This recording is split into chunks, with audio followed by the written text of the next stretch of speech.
Hey YouTube, welcome back. Today we'll be covering the optimal training frequency for muscular adaptations. Before we dive deeper into this, I would like to mention that there's two processes which are called protein synthesis and protein breakdown. Protein breakdown is basically when your muscles are kind of losing their size, let's put it that way, just to make it more simple, and muscle protein synthesis kind of stops this process and allows them to grow. Muscle protein synthesis occurs when we've worked out and then it allows our muscles to grow for the next however many hours, which is usually between 48 to 72 hours, and this is basically the anabolic window.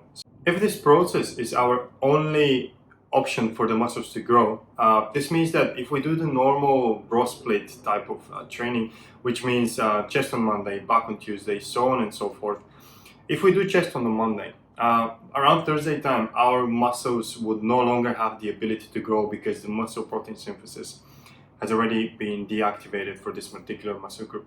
This means that around that time, we need to train them again in order to reactivate the process, which will allow them once again to grow. If we do not do this and we train them next Monday, this means there is another 3 or 4 days in which we cannot provide them with any ability whatsoever to increase the muscle size. This therefore suggests that higher frequency, which is more than once per week, would equal to better adaptations. And by better adaptations, I mean the more we activate this process and the longer we have it engaged, this means that the muscles are consistently provided with this opportunity to increase their muscle size. By doing this, it's very simple. Let's say you need to create your training program in a way that you're hitting every muscle group at least twice per week. However, if we go to a higher frequency than 2 times per week, let's say 3 or 4, would this mean that we're getting better adaptations and providing the muscles with better stimuli in order to progress further? The literature so far has been kind of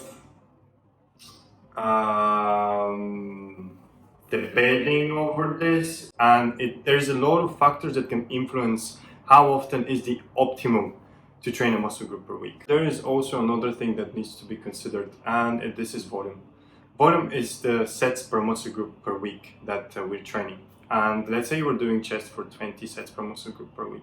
If we do this within one workout, in comparison to 4 different workouts, and we divide the volume, however it is equal at the end of the week, this means that we're getting different adaptations every time.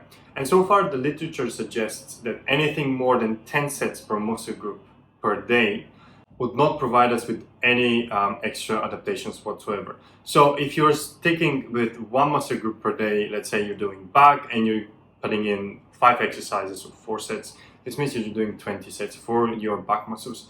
However, after halfway through within the workout, you're pretty much just kind of exhausting the muscle further, and you're probably creating more soreness, which will make it even harder to recover.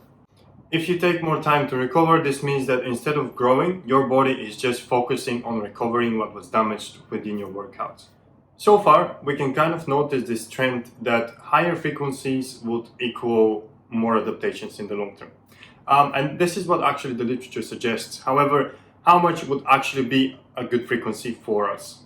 And as I've mentioned multiple times within my previous videos, this is highly and very subjective. Now, this will depend on a lot of factors. If I do have a full split workout, which includes obviously all of my body, not just upper nor lower, if I train my full body every time for about 5 times per week, this would mean that I can do pretty low volume within each workout. However, at the end of the week, because I've done every muscle group 5 times, this means that even if I do 4 sets every workout for every muscle group, this means that at the end of the week, I would have done 20 for each one of them. However, the higher we go with frequency, the more we need to decrease the volume in order for us to ensure that we're recovering properly and we're not kind of burning out, especially in the long term. Another example would be upper and lower body split. And because there is 2 different types of workouts that we need to implement, this means that we cannot be training them as frequently as, for example, performing the full body split. So in this case, basically the frequency comes down, as I mentioned already. However, the volume comes up in order for us to compensate for performing these workouts less frequently.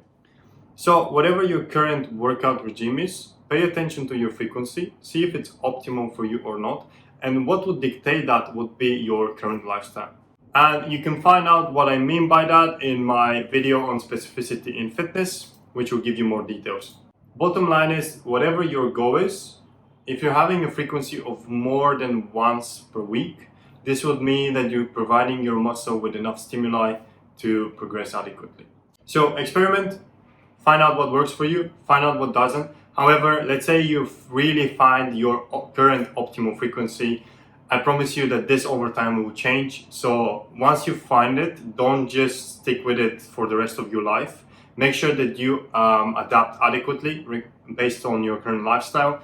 And if you do that, then you're really ensuring optimal adaptations for your muscles to grow. Guys, I really hope that this video will help you. Please do let me know if there are any questions whatsoever down in the comment section. Let me know what you think as well, and I'll see you next time.